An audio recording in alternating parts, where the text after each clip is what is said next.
livro, né, Contabilidade para Não Contadores, tá bom? Só para...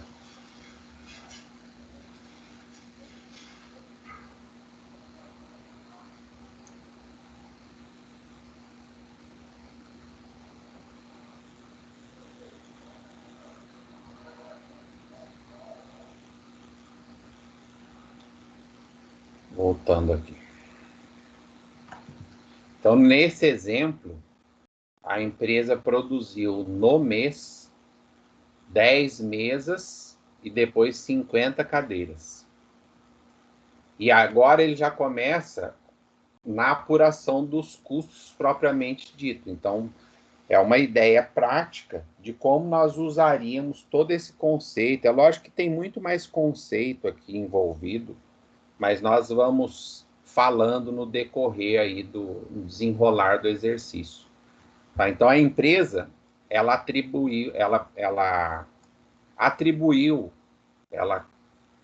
apurou, né, que para produzir a mesa, ela utiliza 2 tábuas. Para produzir a cadeira, ela utiliza 1 tábua. Como nós já temos o custo desse estoque, dessa tábua que foi adquirido, e que nós vamos, no caso, usar a média ponderada, que é o mais utilizado no Brasil, o método, né? Mas é importante saber que existem outros métodos de apuração de estoque. Então, nós conseguimos calcular a matéria-prima já de cada produto desse, cadeira e mesa. É possível através dessa mensuração da quantidade gasta. Então, é importante saber quanto de matéria-prima vai em cada produção. Por mais simples que seja. Normalmente a gente vê algumas questões que as pessoas parecem que não acham importante controlar isso, né? Mas a gestão, como eu disse, quando você se organiza enquanto ainda enquanto ainda é pequena a empresa, é muito mais fácil do que depois que ela cresce. Depois que a empresa fica maior, para criar procedimentos, ter mais pessoas envolvidas, fica muito mais difícil. Então, é bom começar tudo, já começar corretamente, né? Começar de forma correta, aplicando as técnicas aprendidas e necessárias, né? Para que possa fluir corretamente aí a gestão da empresa.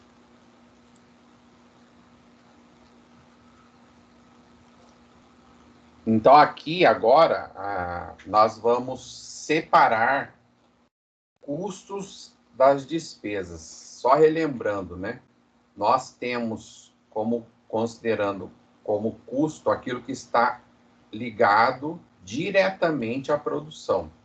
Então, nós temos aqui como exemplo matéria-prima, mão de obra, a própria máquina da fábrica, aluguel da fábrica, né, IPTU da fábrica, tudo isso é considerado custos, né, está direto ligado à produção. E o que não é considerado custo? Aqueles gastos indiretos são necessários também, mas que não estão tão diretamente ligados à produção, que no caso aqui entra, né, o gasto com escritório, pessoal de venda, administrativa e financeira, aluguel do escritório, depreciações de bens do escritório, então é ligado mais à questão administrativa. Sendo assim, ele é considerado despesa e não custo por não estar diretamente ligado à produção, né? E além disso, além dessa questão do custo e despesa, né, existem os custos diretos e indiretos, que são classificados também dentro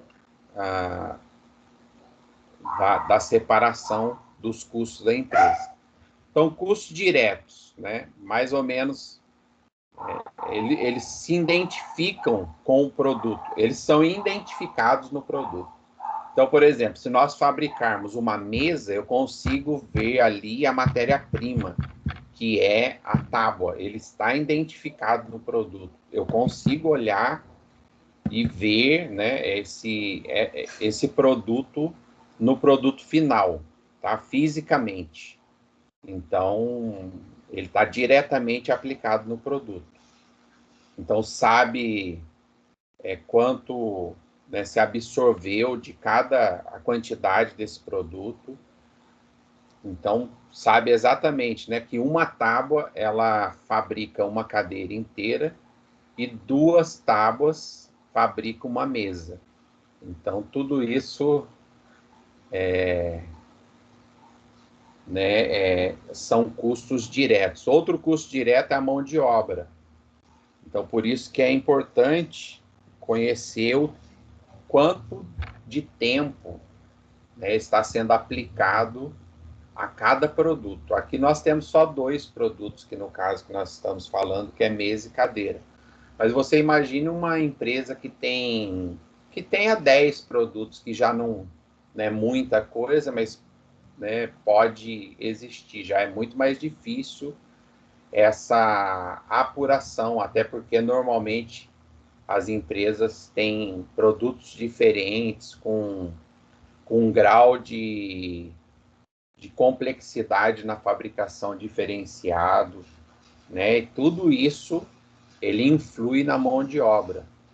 Ele está diretamente ligado, né, ao custo da mão de obra. Daí, nós começamos a entender por que, por exemplo, existe tantas pessoas trabalhando em design de fábrica, tornando a produção mais rápida para gastar menos tempo em cada produto, né? E a luta que é a atenção que se dá a isso é porque qualquer diferença, né, qualquer ganho, ele traz uma diferença no custo do produto e pode tornar o produto daquela empresa mais vendável, né? Mais barato que os concorrentes e pode fazer com que ela obtenha mais lucros. Os custos indiretos, ao contrário do direto, que a gente consegue identificar no produto, eu olho lá, vejo cadeira, vejo a tábua direitinho, ele não é identificável no produto. Então, nós não conseguimos identificar, não há uma medida objetiva, né? Então, tem a necessidade de criar um rateio. Tem a necessidade de criar um rateio para esse tipo de produto. Então, nós temos aqui vários critérios de rateio, né? Então, também. Mas nós não vamos falar muito sobre isso, porque no nosso caso, nós vamos usar diretamente aqui o rateio da proporcionalidade, né, do produto ligado à mão de obra direta. Então, vai ser o nosso critério de rateio. E na aula passada eu dava exemplo de uma casa.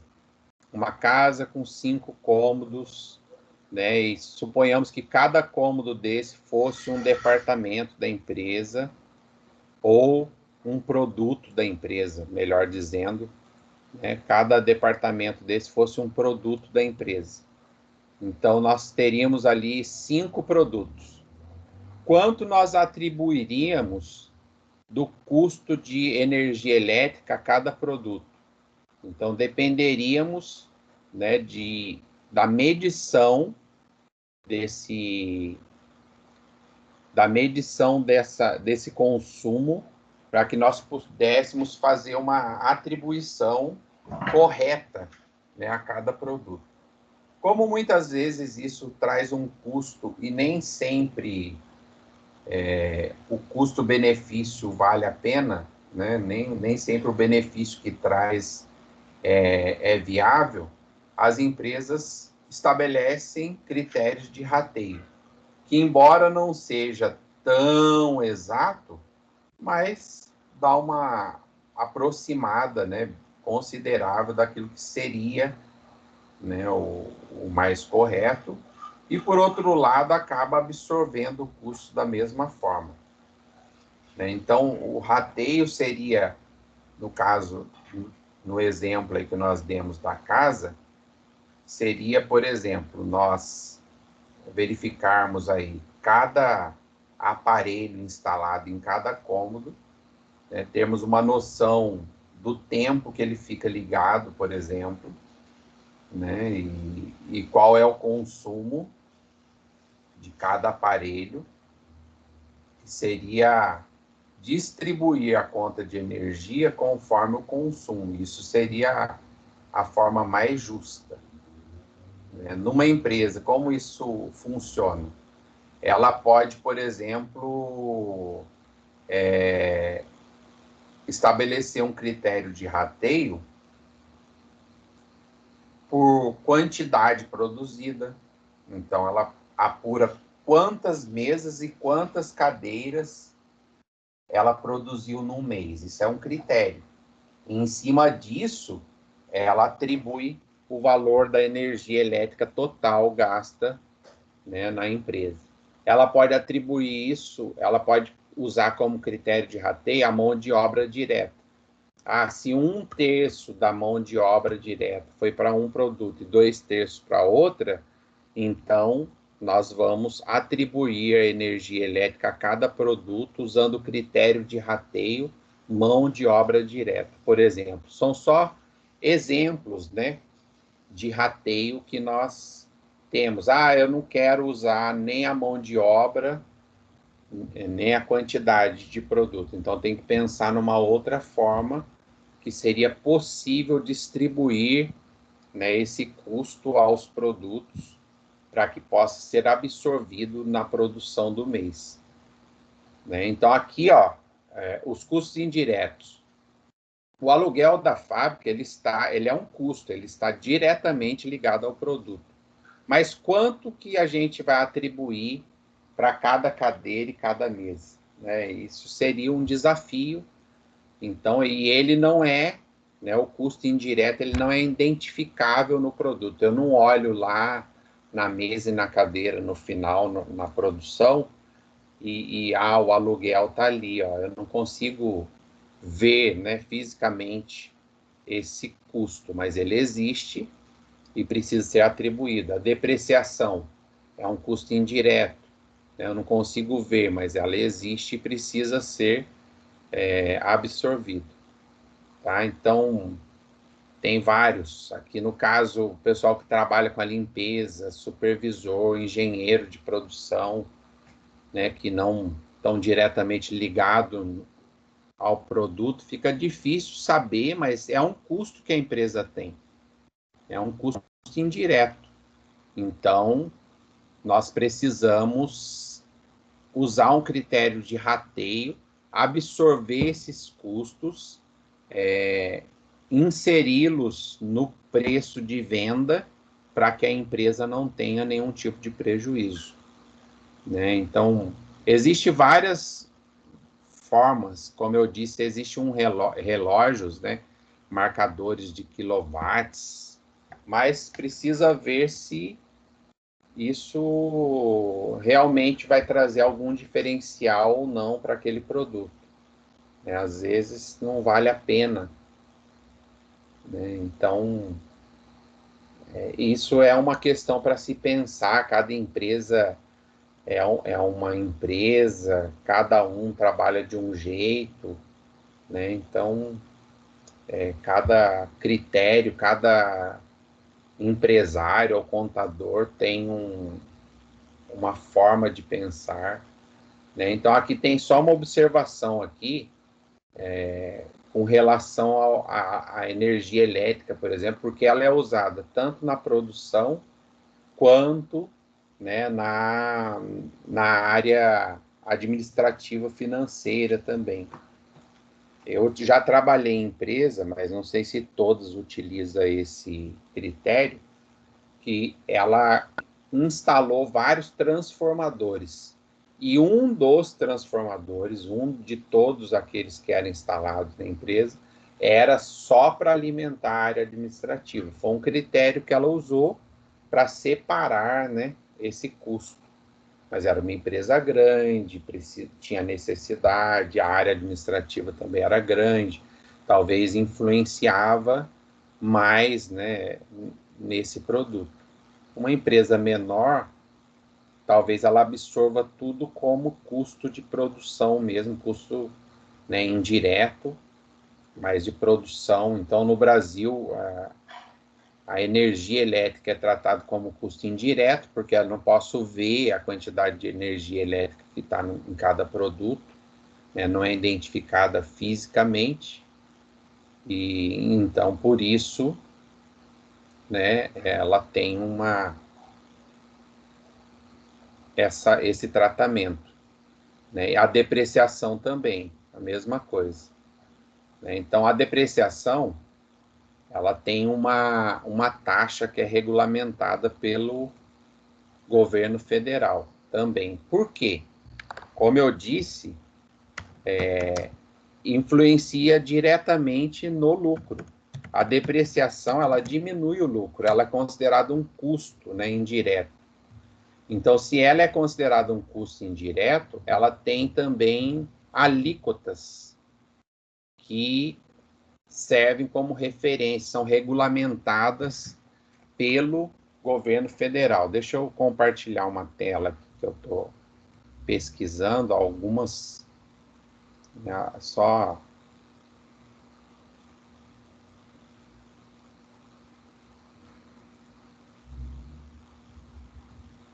Deixa eu compartilhar aqui, ó. Então, aqui, por exemplo, né? Móveis e utensílios. Então, tem uma taxa que regulamenta, ó, 10%. Ferramentas, que seria uma coisa que dura mais, né? Então, nós temos aí 15%. Edificações, 4%. Essas são as taxas admitidas. Opa!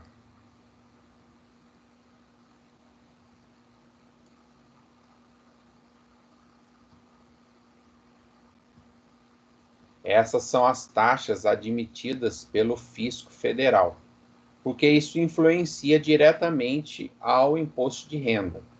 Lembra quando nós fizemos o DRE, né, lá? É lá que é a base de cálculo do imposto de renda. E naquele custo entra depreciação. Então, ela entra subtraindo, né, do faturamento das vendas. Logo, ela diminui o lucro, ou seja, ela diminui a base de cálculo do lucro. E aplicando essa alíquota, ela vai diminuir o valor desse imposto que será pago. Por isso que o governo acaba regulamentando essa questão aí, né, das taxas e estabelecendo critérios. Então, a única coisa aqui que, por exemplo, máquinas e equipamentos, tá uma taxa de 10%. Se a empresa trabalhar, por exemplo, com 3 turnos na mesma máquina, ela vai usar o que chama de depreciação acelerada. Né? Então, ela vai aumentar um pouco essa taxa, porque certamente o desgaste dessa máquina será melhor. Né? Então, essas são algumas questões aí formais para formação de preço de custos. Né? Deixa eu voltar lá no nosso.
Só um minutinho que eu não estou conseguindo.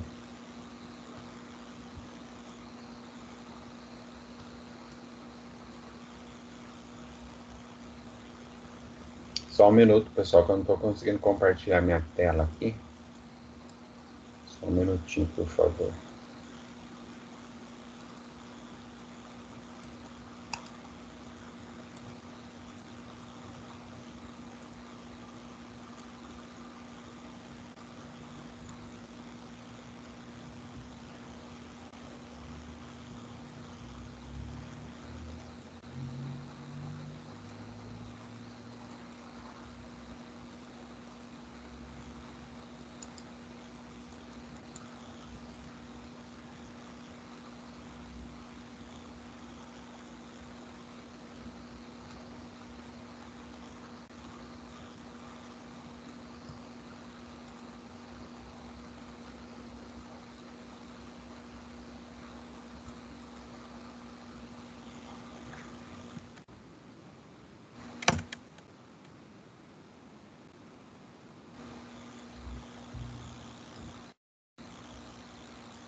Rapaz.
Pessoal, vocês não estão conseguindo ver minha tela não, né?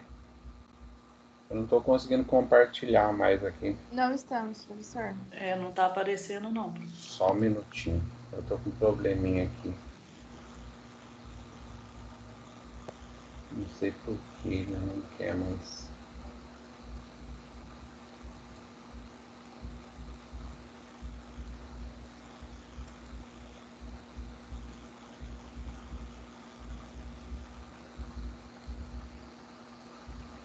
Engraçado. Essa foi.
Pessoal, eu vou sair e vou entrar novamente para ver se eu consigo compartilhar, tá?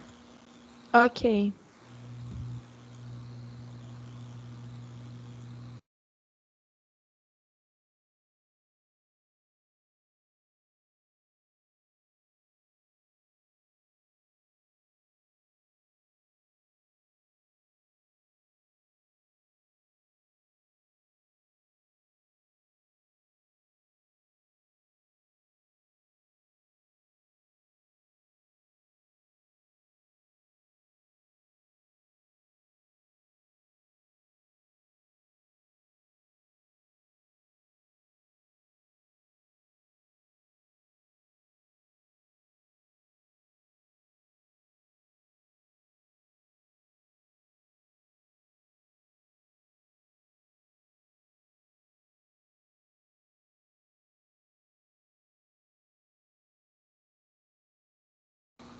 Agora consegui, né, pessoal?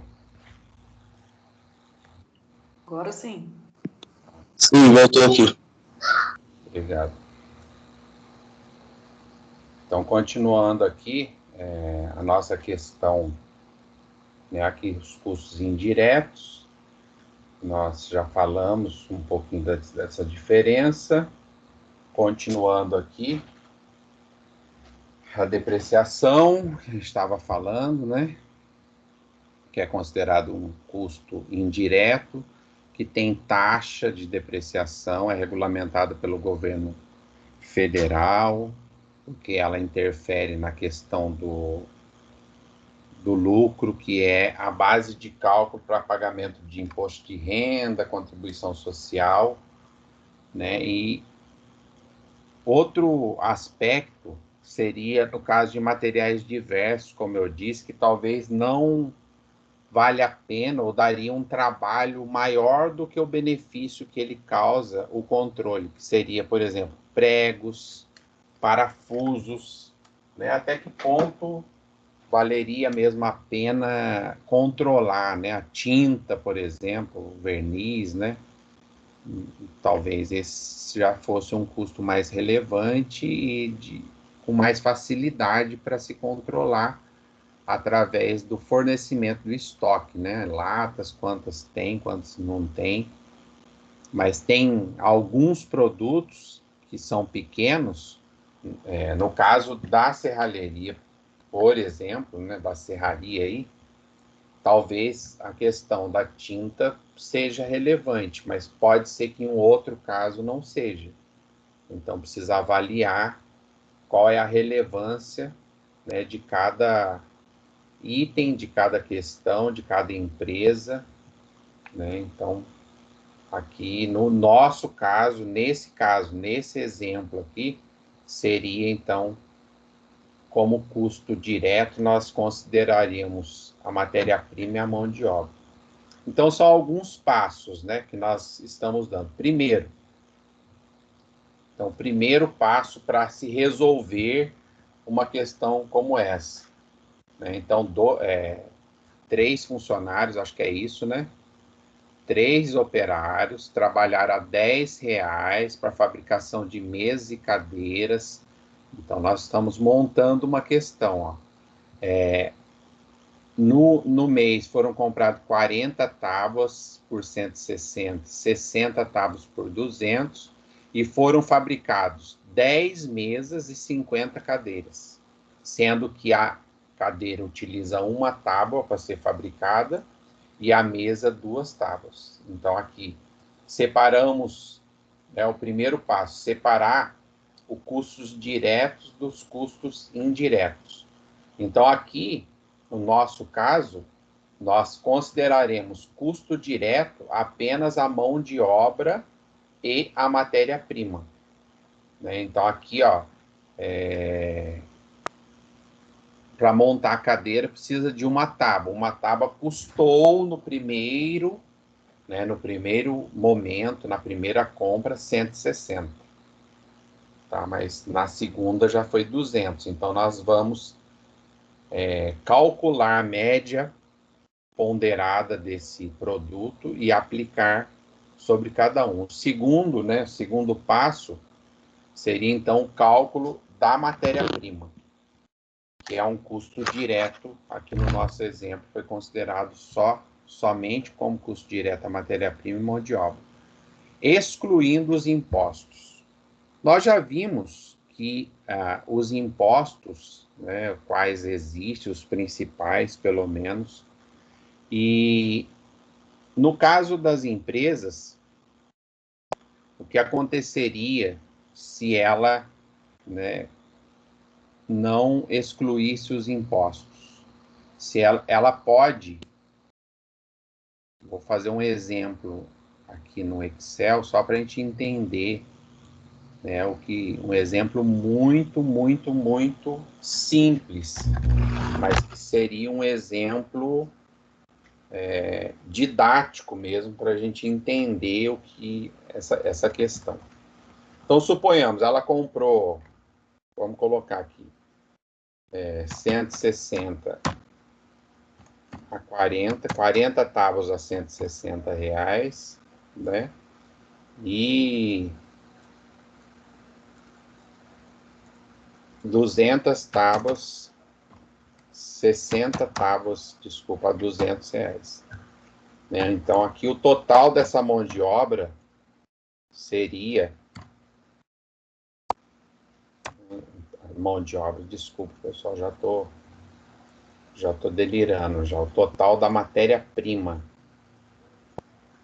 desse produto, dos dois, né, da compra total, seria 18.400.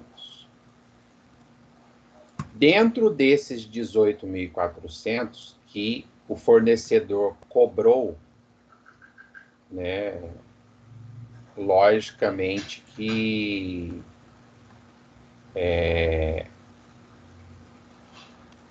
nós já vimos que quando o fornecedor calcula o custo, ele inclui os impostos. Porque o imposto é aquilo que ele vai pagar no final de cada mês, né? E por isso ele tem que repassar isso para o cliente dele. Então, na verdade, quem paga o imposto é sempre o consumidor final. Professor. Oi, pois não. Desculpa interromper. Qual seria o primeiro passo mesmo? É que eu não consegui anotar aqui. Depois, isso aqui está disponibilizado lá, tá? Ah, tá. Mas nas contas começa aí já, calculando a matéria-prima. Aqui, Não ó, faz nada antes, não. Deixa aqui, tá vendo a tela agora? Ó, o primeiro passo seria identificar o que é custo direto ou indireto. Ah, entendi. Tá? No Tá. caso desse exemplo nosso aqui, didaticamente falando, só foi considerado custo direto a mão de obra e a matéria-prima. A mão de obra direta, que são dos operários, os 3 operários, e a tábua. Tá? Então, nós já separamos.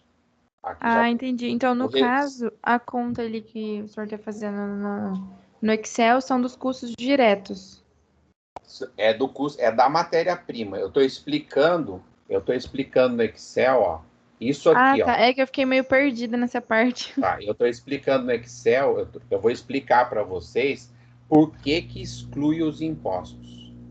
Tá? Eu vou dar a lógica da questão para vocês. Por que em custo, quando eu vou calcular o custo do produto, eu excluo os impostos. É isso que eu vou falar agora. É isso que eu estou falando no Excel. Então tá bom. Tá Obrigada. bom? Nada. Então, olha só. Dentro dessa matéria-prima que foi comprada, né, dentro disso aqui, já está embutido os impostos. Então, o fornecedor da tábua, quando ele foi vender a matéria-prima para a serraria, ele incluiu os impostos na formação de preço de venda dele. Né? Isso é óbvio, porque se ele tinha que pagar imposto, ele repassou isso, né, para o seu cliente final, e dentro dessa nota fiscal dele, desse valor, já tem o imposto. O que acontece aqui, ele vai gastar uma tábua na cadeira e 2 na mesa, vai gastar toda essa matéria-prima. Suponhamos que, tá, é tudo didático aqui, eu só estou explicando por que exclui os impostos. Ó, Ele calculou matéria-prima, mão de obra, tudo, e ele conseguiu ganhar 200% em cima desse valor. Suponhamos que a nota fiscal dele, né, saiu por, vamos colocar aqui, 100%, né? Ele saiu por 36.800. Vamos falar só do ICMS, que é o que está no nosso exemplo. Tá? Nem vou falar dos impostos federais, que seria PIS, COFINS, IPI, né? Mas ele tem o mesmo critério. A empresa, quando a empresa ela compra uma matéria-prima e ela fabrica e revende, ela tem direito ao crédito do imposto, crédito fiscal, que é chamado, né? Então, não sei se tem alguém que trabalha com isso no setor fiscal, mas existe o crédito fiscal. Então, vamos falar só de ICMS. O que aconteceu com essa empresa? Nesses 18.400, vamos considerar também que esse fornecedor está dentro do estado de São Paulo. Tá? Então, a alíquota dele seria 18%. Esse fornecedor, vou colocar assim para ficar mais inteligível. Esse fornecedor, ele cobrou 3.312, é bem didático, não é assim que se calcula, a base de cálculo não usa o valor total da nota, mas só para a gente entender. Então, 3.312 dos 18 já é ICMS, vamos colocar. Aí, quando essa empresa vai vender, né? Então, deixa eu tirar isso para cá. Quando essa empresa, aqui seria o crédito. Quando essa empresa vai vender, ele tem o débito fiscal, que é o pagamento. Então, quando ele emite a nota, quando ele compra, ele tem uma nota fiscal de entrada. Né? Então, a nota de entrada, que é a nota do fornecedor dele. Quando ele vende, ele tem uma nota fiscal de saída, que vai para o cliente dele. Então, considerando, ele tem um débito fiscal, né, considerando os mesmos 18% e só ICMS, de 6.624. Só que vocês concordam que dentro desses 36 mil que ele emitiu a nota fiscal dele está cobrando, já está o custo da matéria-prima que ele comprou e que já tinha imposto. Então, se ele aplicar novamente, né, a alíquota sobre a nota fiscal dele, ele já pagou imposto para o fornecedor, está pagando imposto novamente, né, cobrando imposto novamente para mandar para o cliente dele. Então, o que a empresa faz? Ela faz uma apuração. Apuração, né, seria dos impostos, de todo, mas nós estamos falando aqui só do ICMS. Quanto que ela iria pagar no final desse mês? Ela teria que calcular. Então, todas as notas fiscais de entrada, quais foram os créditos fiscais que ela teve? Ah, então ela teve um crédito. 3.312 e um débito 6.624.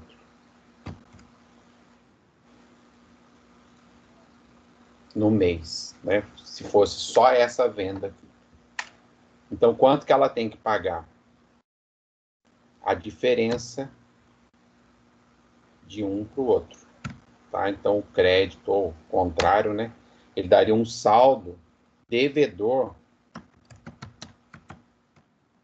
É lógico que nós adotamos aqui 100%, deu o mesmo valor. Um saldo devedor a pagar. Então, quanto que ela pagaria? Ela só pagaria a diferença. 3.312. Tá? Então, olha só, voltando ao nosso exercício aqui, nosso exemplo. Como esse imposto que está dentro desse valor da tábua, ele tem um crédito, né? Eu posso fazer um crédito fiscal dele. Então, na hora de apurar o custo, eu não considero o imposto. O imposto não é um custo para a empresa. Por quê? Porque ele vai ser creditado, ela vai se beneficiar no final do mês na apuração e ela vai pagar imposto somente da parte que foi o seu lucro, né? Então, aqui o resultado da empresa. O resultado seria, né, uma venda, aqui só considerando uma venda de 36.800, só considerando aqui a matéria-prima, e uma compra de 18.400. Então, só para a gente entender aqui o porquê, ó.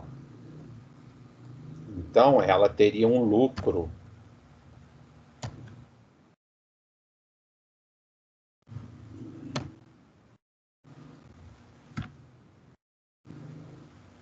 de 18.400. Se a gente falar de ICMS só dos 18.400, que é o lucro, ela vai pagar imposto sobre o quê? Sobre a parte que ela teve lucro. Então, se a gente falar só 3.312, qual foi a apuração dela do saldo devedor? 3.312, ou seja, ela está pagando imposto somente da parte do lucro. Tá? Ela não vai pagar imposto sobre a matéria-prima, porque ela já pagou, seria uma bitributação. Seria um pagamento duplicado se ela pagasse novamente imposto sobre a matéria-prima que ela já pagou imposto. Então, o imposto, ele é um efeito cascata.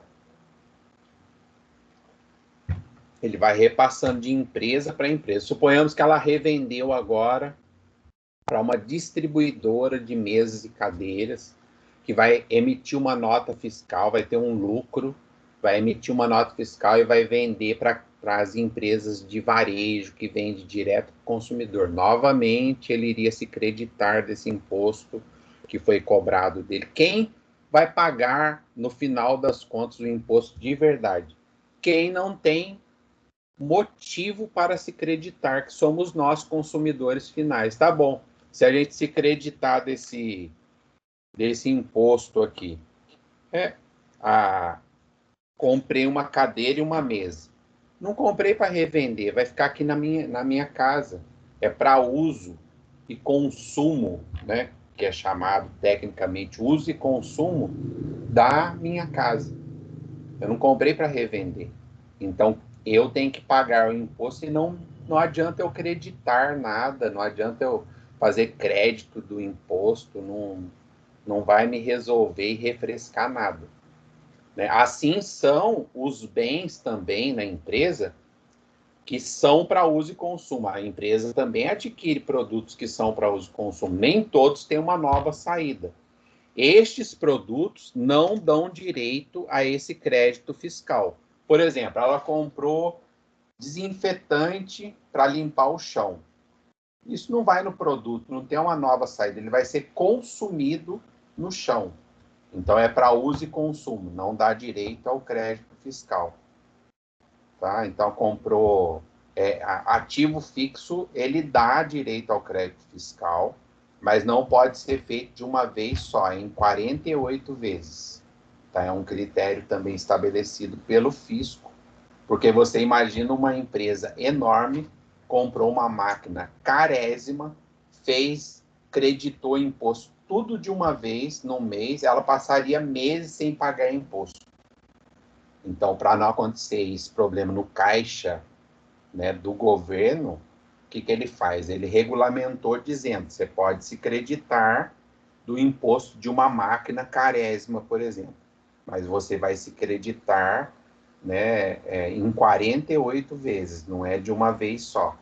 Daí tem um controle interno de ativo permanente, um livro especial que chama SIAP para esse controle, e cada mês a empresa se credita de 1,48 da parcela do valor do ICMS desse bem que ela comprou.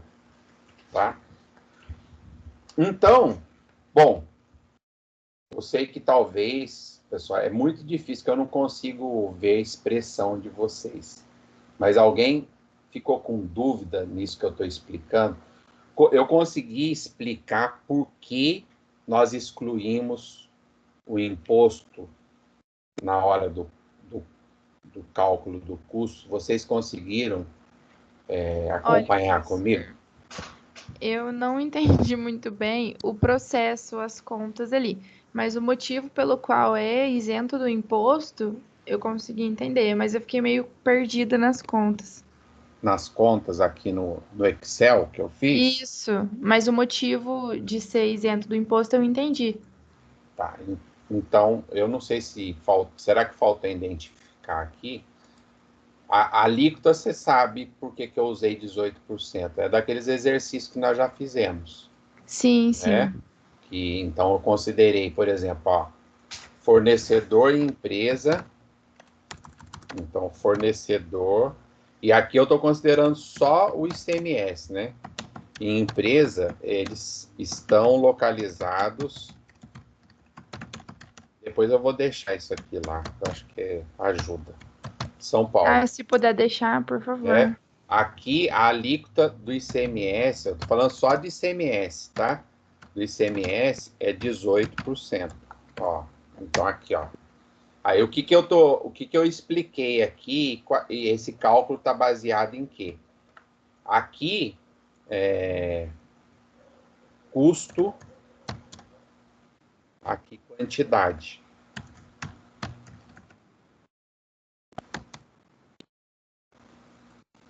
Né? Então, aqui eu estou falando de custo e quantidade de produto. Então, aqui, de matéria-prima. Né? Que no caso aqui seria as tábuas. Olha só, ele comprou 40 tábuas. Estou usando esse exemplo aqui, ó. Esse exemplo aqui que nós estamos utilizando para entender um pouquinho, ó. Ele comprou 40 tábuas a 160 e 60 tábuas a 200. Então, tá aqui. O custo total. E o que eu estou dizendo é que dentro desse 160 e desse 200 já tem ICMS. Porque o fornecedor dessas tábuas cobrou dele ICMS. Então, no total aqui, ó, nesse total de matéria-prima de 18.400, aplicando a alíquota de 18% que está aqui, que é o ICMS, tem 3.312 de ICMS. Suponhamos que essa empresa vendeu, né, esse produto com 100% de lucro. Então, ela vendeu por 36, pelo dobro do que ela pagou. Quando ela vende, ela também tem a emissão da nota fiscal e também tem que pagar ICMS novamente. Como ela está dentro de São Paulo, vendeu também para um cliente dentro de São Paulo, ela novamente aplicou a alíquota de 18%. Então, ela teria um débito de ICMS de 6.624, que ela não pode pagar, por quê? Porque ela já pagou imposto aqui para o fornecedor. Então, ela faz um crédito de 3.312. Então, isso aqui é a apuração do imposto. Ó. Ela tem um crédito de 3.312 e um débito de 6.624. Esse valor, 3.312, seria o saldo que ela deveria pagar só do ICMS. Por quê? A diferença dos dois. Então, porque no lucro, quanto de lucro ela teve? A diferença de 30, ela vendeu por 36.800 e comprou por 18.400. Então, se a gente aplicar 18% sobre o lucro, 18.400, 3.312, que é exatamente o saldo que ela tem para pagar de ICMS. Tá? Essa foi a conta que eu fiz aqui para explicar, né, que como esse imposto que está embutido dentro da matéria-prima, no caso aqui, tábua, aqui ele também usou 18%. Então, se a gente aplicar 18% sobre 160, 28.800. Então, o preço sem ICMS é 131,20. Esse é o valor que será considerado no custo. Por que eu não considero o ICMS como custo? Porque ele me dá direito ao crédito. A empresa vai se creditar desse valor. Então, ele não é um custo para a empresa.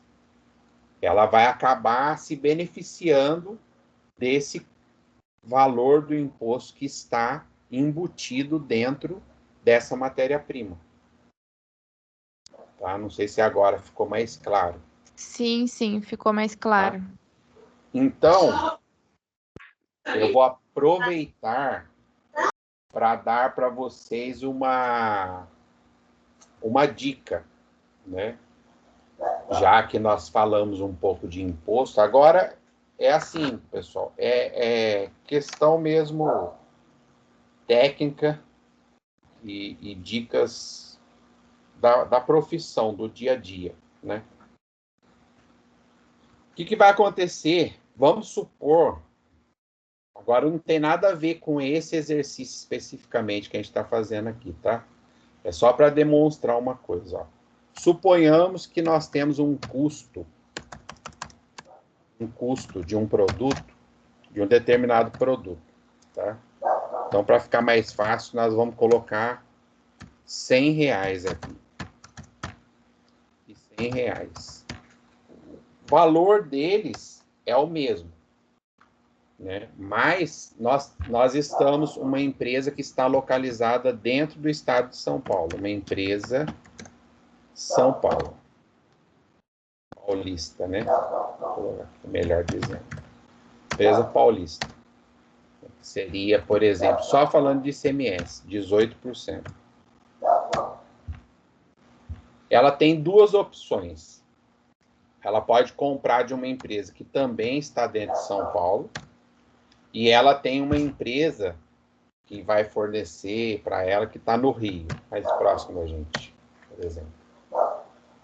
Então, o que vai acontecer com o ICMS desse produto aqui, ó? O ICMS desse produto, ele vai acontecer o seguinte. Aqui a empresa de São Paulo vai pagar 18%. E aqui a empresa do Rio vai pagar, para mandar para São Paulo, 12%, que é a alíquota.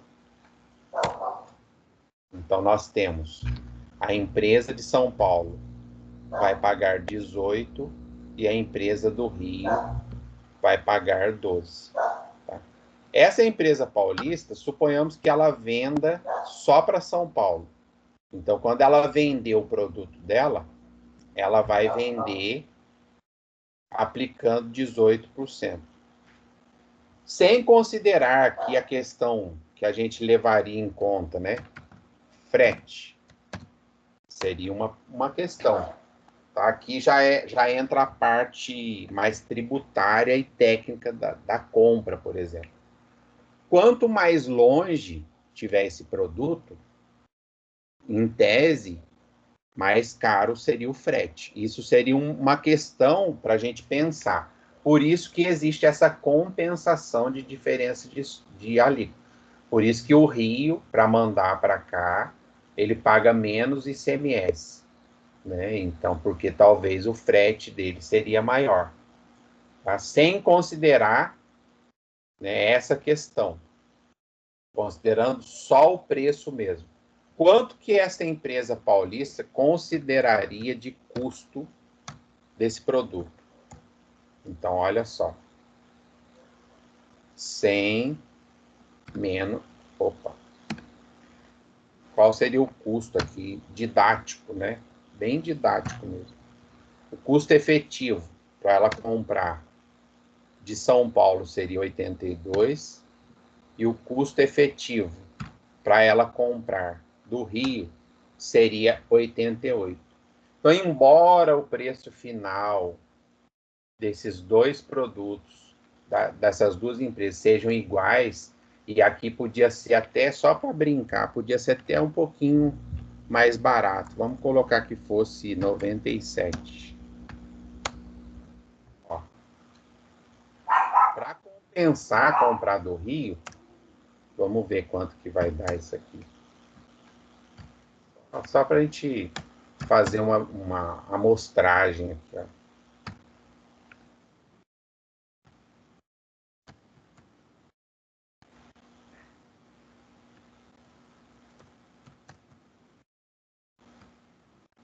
Eu sei que tem jeito mais rápido de fazer, tá, pessoal? Calma, mas é que eu não tô querendo gastar meu neurônio hoje. Olha só, para compensar, para o custo se igualar, né, para você dizer, tanto faz eu comprar dessa ou dessa empresa, a do Rio deveria vender por R$ 93,18. Novamente eu falo, sem considerar a questão do frete, que também dá direito ao imposto, ao crédito, etc, etc. Né? Por que os estados fazem isso? Para blindar, né, para forçar, seria a melhor palavra, para priorizar, ainda melhor palavra, priorizar a compra de empresa dentro do estado de São Paulo. Porque o crédito do imposto é maior. Tá? Então, o imposto na hora da compra, né, o imposto que a empresa vai receber, o crédito que ela vai gerar, é importante para decidir o custo efetivo, né? Seria o custo efetivo desse produto. Tá? Então, tem muitas empresas que começam a comprar produtos achando, né? Poderia estar, por exemplo, aqui, ó, 95. Olha que diferença. Só que o custo efetivo, quando ela trabalhar com custo dentro da produção, ele ficaria maior do que se ela comprasse em São Paulo. Tá? Então, isso é uma questão técnica, é importante saber disso, analisar, né? Porque tudo isso são pequenas informações, mas no montante ele traz uma diferença, um diferencial para a empresa, que talvez ela possa ser aqui o grande trunfo para ela ser concorrente, para ela ter um preço melhor que seus concorrentes, né? Então, isso influencia diretamente aqui no custo efetivo. Tá? Eu só queria falar isso para vocês, porque eu demorei anos para aprender isso. E eu acho isso muito importante. Eu já trabalhei em algumas empresas em que eu expliquei isso para o pessoal do departamento de compras, por exemplo, e mudou toda a concepção do pessoal de compras. Então, quando eles iam efetuar a compra, ele não considerava mais somente o preço final. Existem outras questões que devem ser consideradas, né? E no caso do ICMS, por exemplo, suponhamos, tudo suposição, hein, pessoal, que essa empresa paulista aqui, ela não vendesse só para os principais clientes dela fossem Pernambuco, e ela aplicaria 7% de ICMS. Tá? Então, ela, na hora da venda, né, ela não aplicasse 18% e 7%. Pode ser, dependendo da margem de lucro de cada produto dela, pode ser que ela acumule um crédito fiscal aqui alto. Esse crédito fiscal faz-se um processo, entra com processo administrativo na Secretaria da Fazenda, mas ele se torna dinheiro. A empresa pode comprar com um crédito de ICMS, por exemplo, ela pode pagar energia elétrica. As empresas fornecedoras de energia elétrica, elas são as principais compradoras de crédito de ICMS, por exemplo. Né? Então, ela pode comprar também matéria-prima com o crédito do ICMS.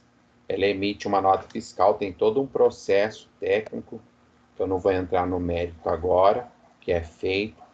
Tem uma CFOP específica, que é o Código Fiscal de Operação para uma nota fiscal só de crédito de ICMS, por exemplo, mas que ela pode comprar matéria-prima, ou seja, ela pode usar esse dinheiro desse crédito que pode gerar dentro das operações, porque ela estaria comprando né, há uma alíquota de 18%.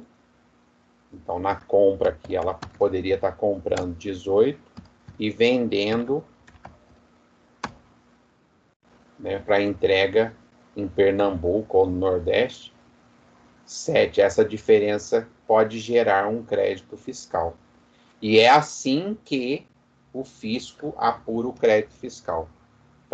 Ele vem validar os créditos, vai na empresa e ele vai analisar exatamente isso, né, o motivo.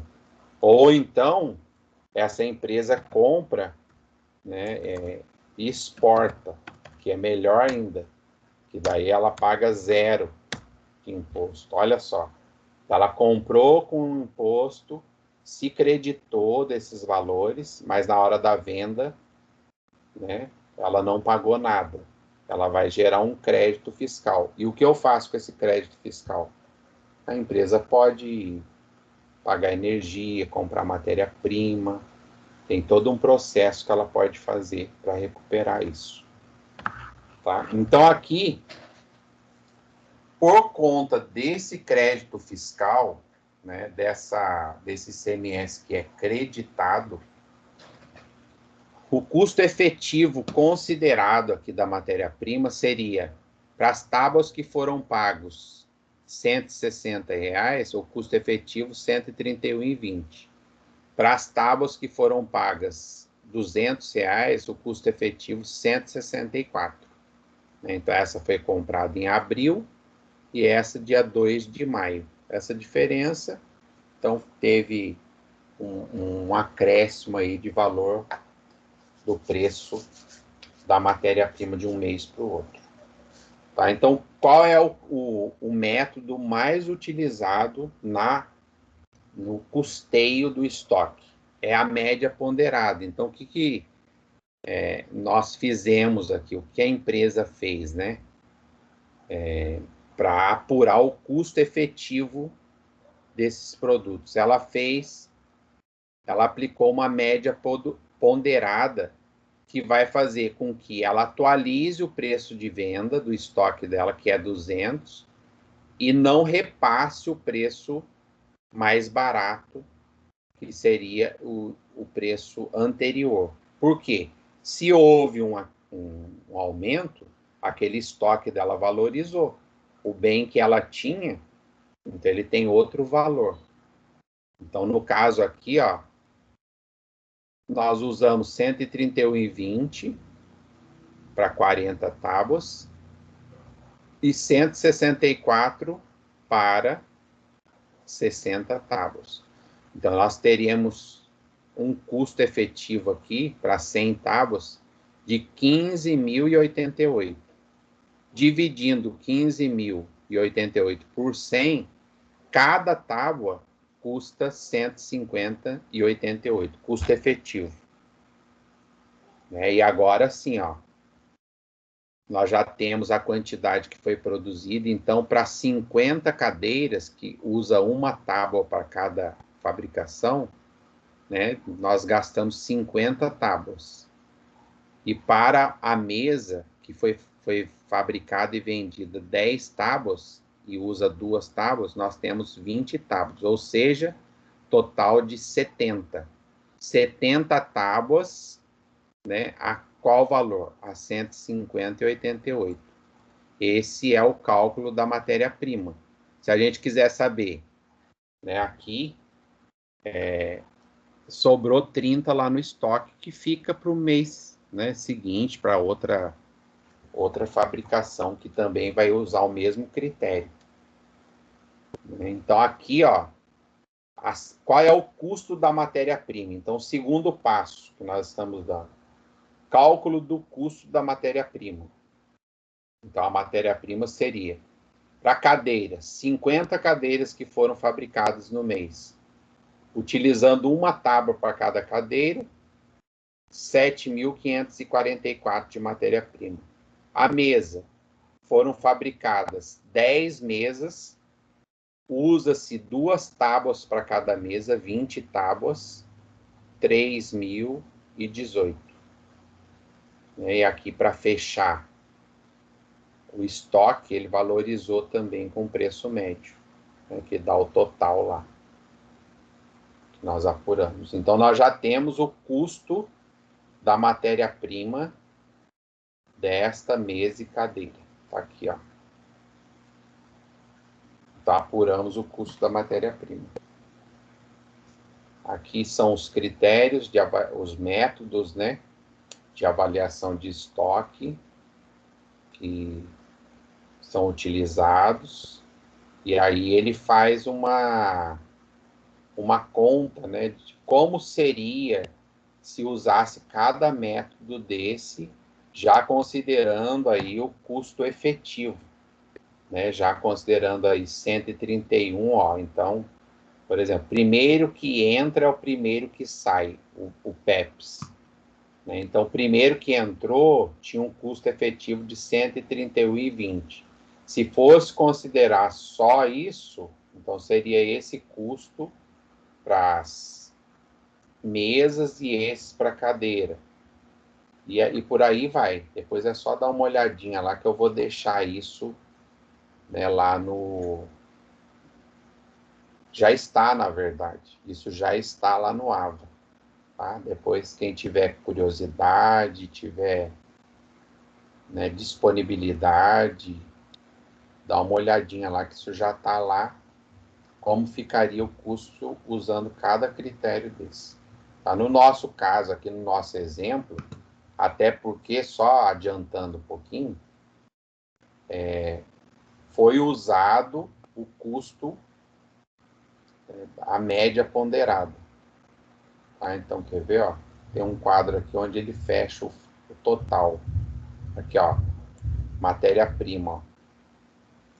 Matéria-prima, o custo da mesa e cadeira é exatamente aquele que nós acabamos de olhar lá.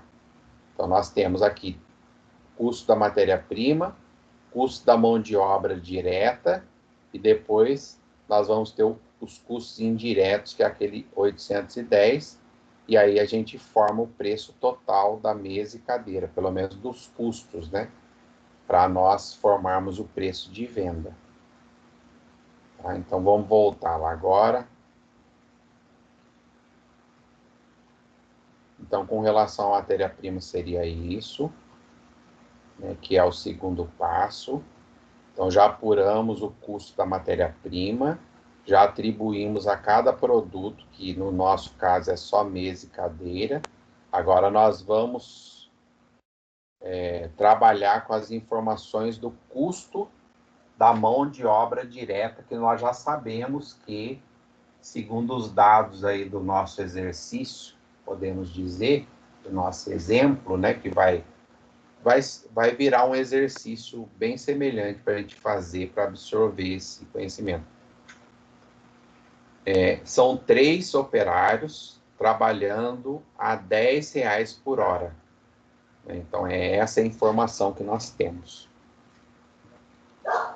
Então, são 3, né, funcionários trabalhando a R$10 por hora. Então, nós vamos aqui considerar, né, 11 meses efetivamente trabalhado. Por quê? Porque um mês é de férias. Então, um mês é férias que a empresa paga o funcionário, é um benefício que ele tem, né? Um direito, claro, não estou de maneira alguma. É um direito que ele tem, ele recebe, mas ele não presta o serviço para a empresa. Então, quando ela vai calcular o custo dessa mão de obra, ela tem que considerar somente 11 meses, porque um mês ele não trabalha. Né? Então, seria só um dado aqui, né, para a gente trabalhar com essa questão.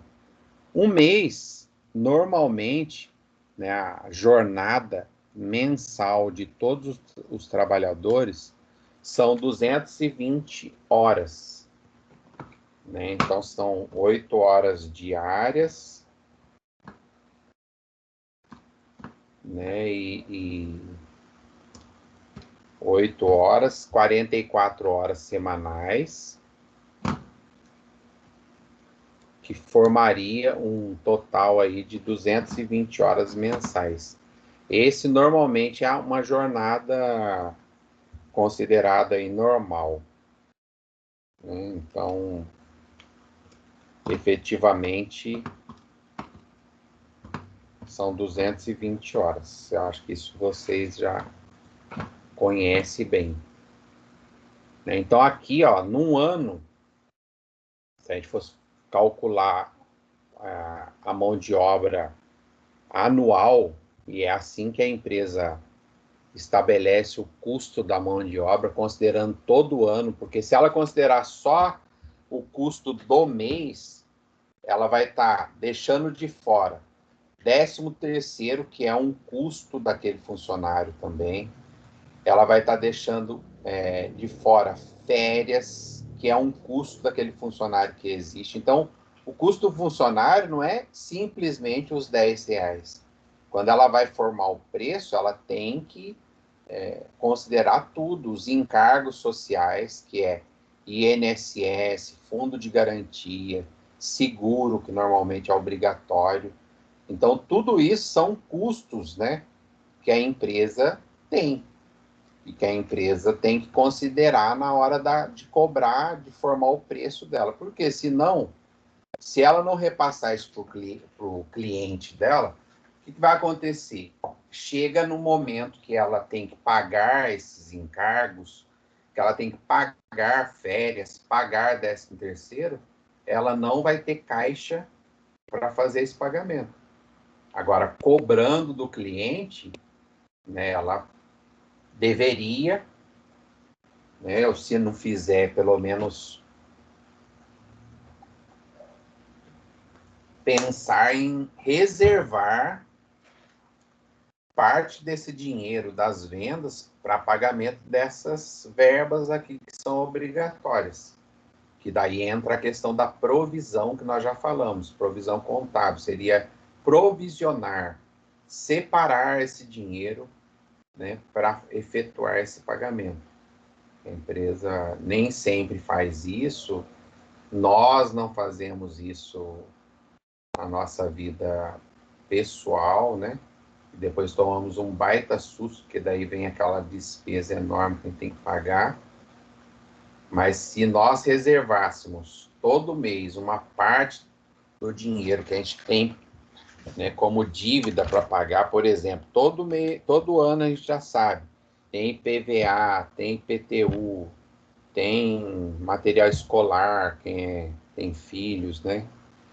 Então, se a gente todo mês colocasse uma parte do nosso dinheiro lá guardado, o ano que vem pode ser que a gente precisasse inteirar, porque o preço mudou, mas seria uma parte bem menor. A empresa deveria fazer isso.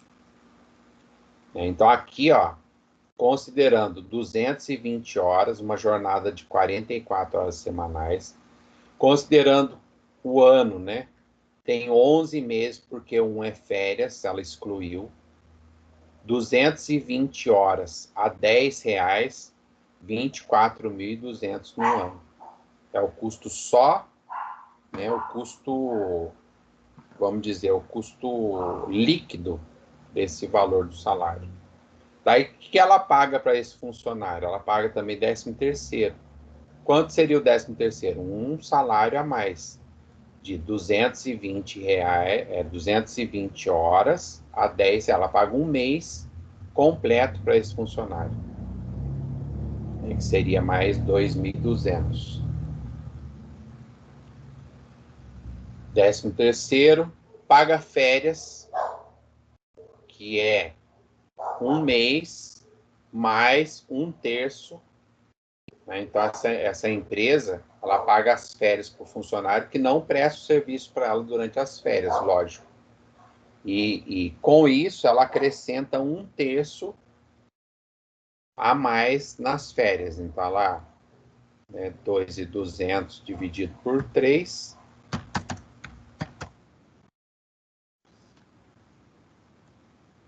R$733, que seria 1/3. Então, 2.200 mais 733 2.933 que ela paga de férias. Então aqui, né, o funcionário, para não considerar aqui nada, só considerando aqui férias, o salário e 13º, 29.333 no ano. Tá? Aqui tem uma observação. O funcionário, ele pode... Aqui teve algumas mudanças agora na lei trabalhista, né? Eu não sei se isso ainda está vigente, se alguém tiver mais atualização pode me ajudar, mas normalmente é obrigatório conceder 20 dias de férias e 10 a empresa pode comprar, né? Mas na prática a gente sabe que isso, muitas vezes a empresa compra até os 30 dias, mas existe uma documentação que é feita como se o funcionário tivesse gozando férias em 20 dias pelo menos ou 30 dias, né? Porque é obrigatório. Tá? Então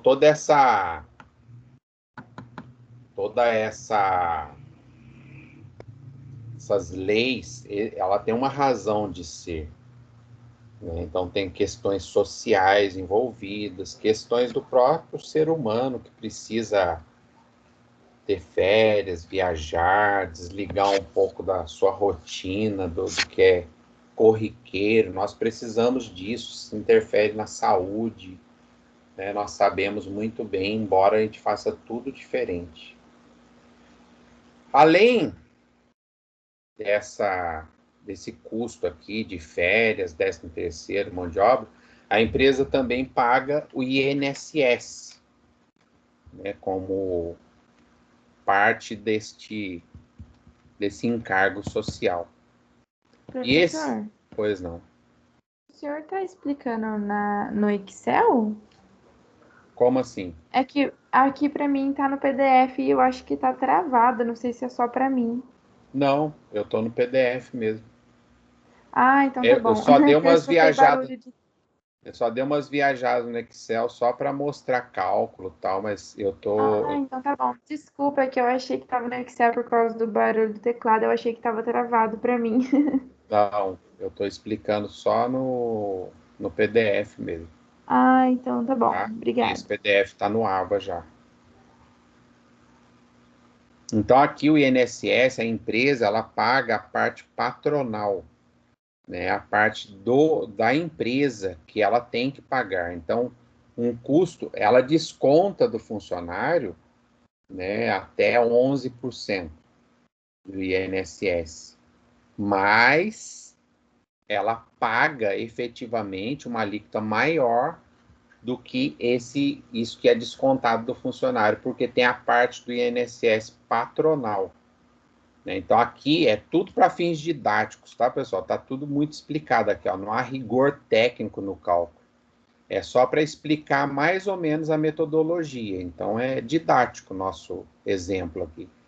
Ela gira em torno de 25,2%. Aqui ele considerou 25,2%. Né? Nós consideramos de INSS encargos 25,2% sobre esta base de cálculo, que é o total do custo aí do funcionário. Então, 25,2% de 29.333, 3.791,92 de INSS. Então, além do INSS, tem fundo de garantia. Quanto que é recolhido de fundo de garantia? 8% ao mês. Então, a empresa, novamente, tendo como cálculo, como base de cálculo, o subtotal das remunerações, aplicando 8% de fundo de garantia, 2.346,64. Lembrando, né, que aqui nós estamos fazendo o cálculo anual de apenas um funcionário, e essa empresa tem 3. Né? Então, só para lembrar. Normalmente as empresas, ainda mais uma empresa dessa, uma serraria que tem periculosidade, né? Alguém pode perder um membro, né? Uma serra, acontecer acidente, provavelmente ela tem que pagar seguro. Seguro acidente de trabalho, tem que ter mesmo, né? Porque num caso de acidente tem que ter.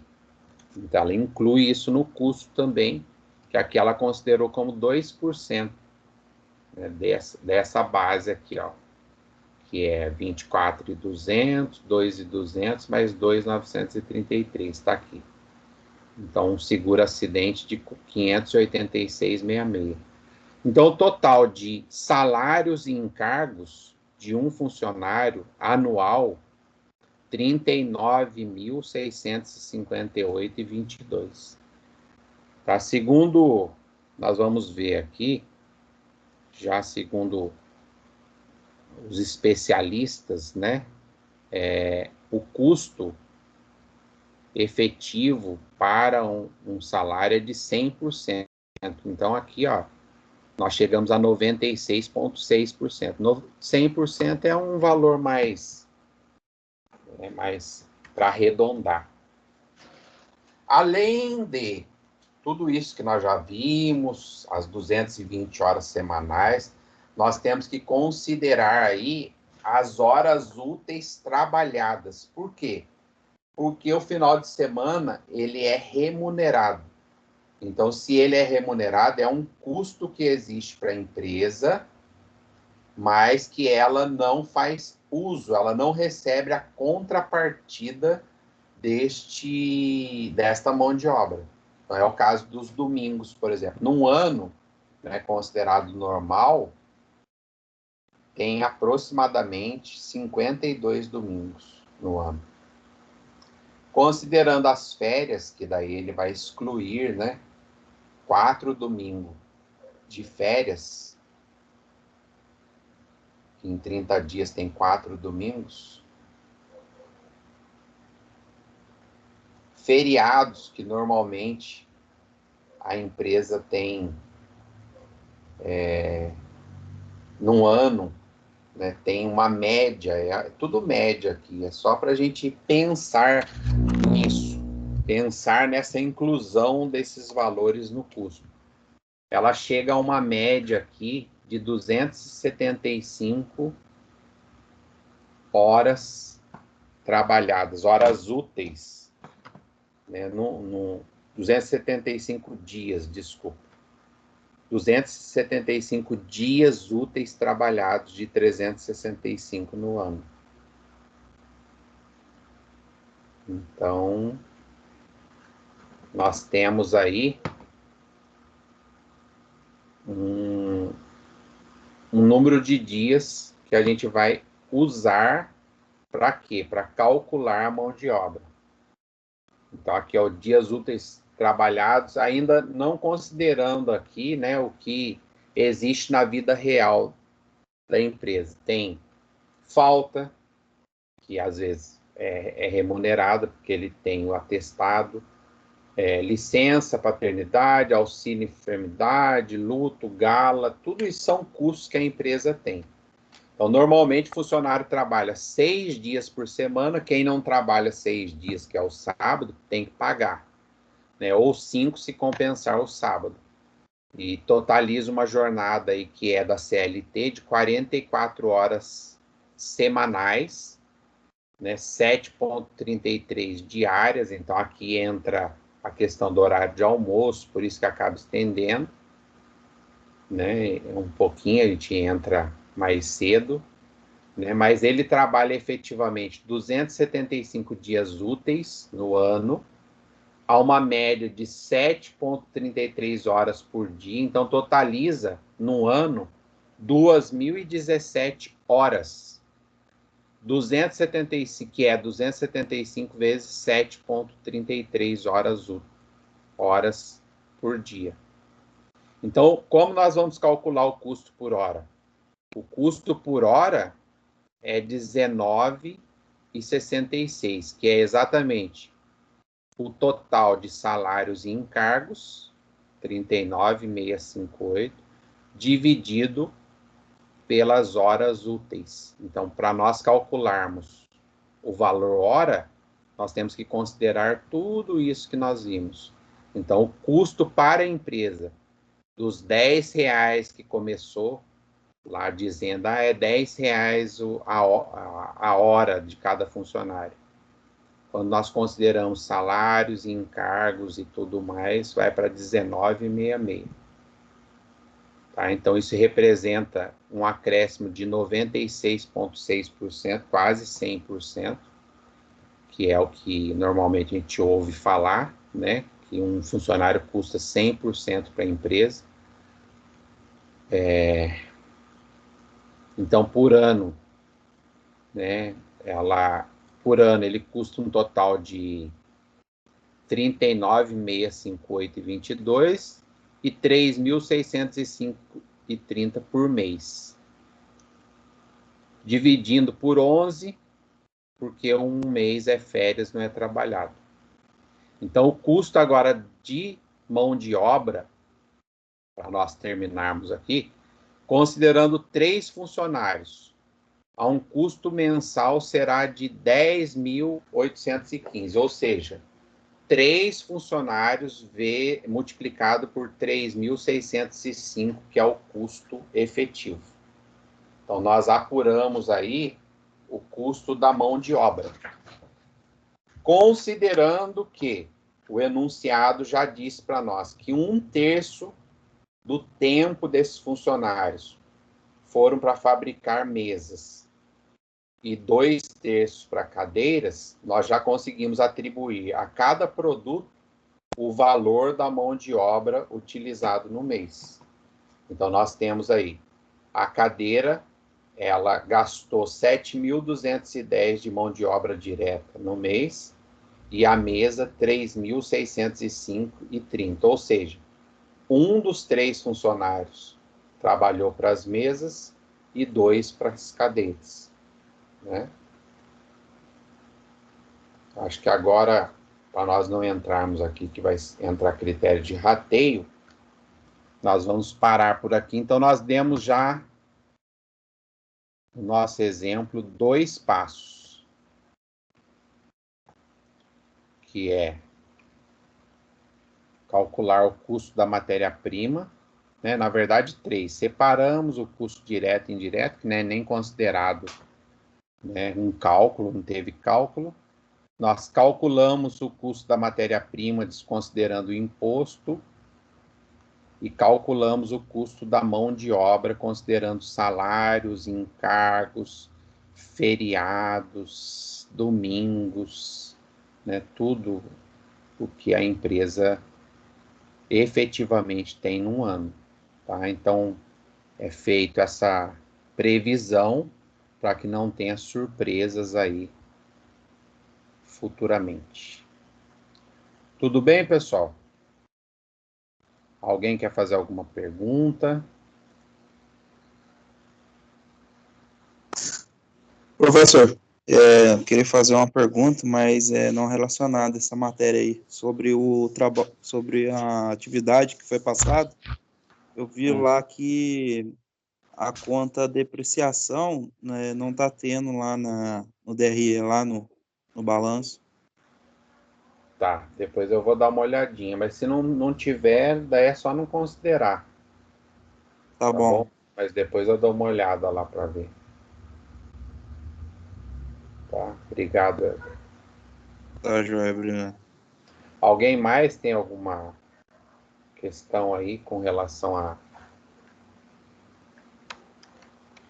Se não, pessoal, eu desejo para vocês uma ótima semana, que Deus abençoe a todos nós e que nós possamos aí terminar nosso semestre.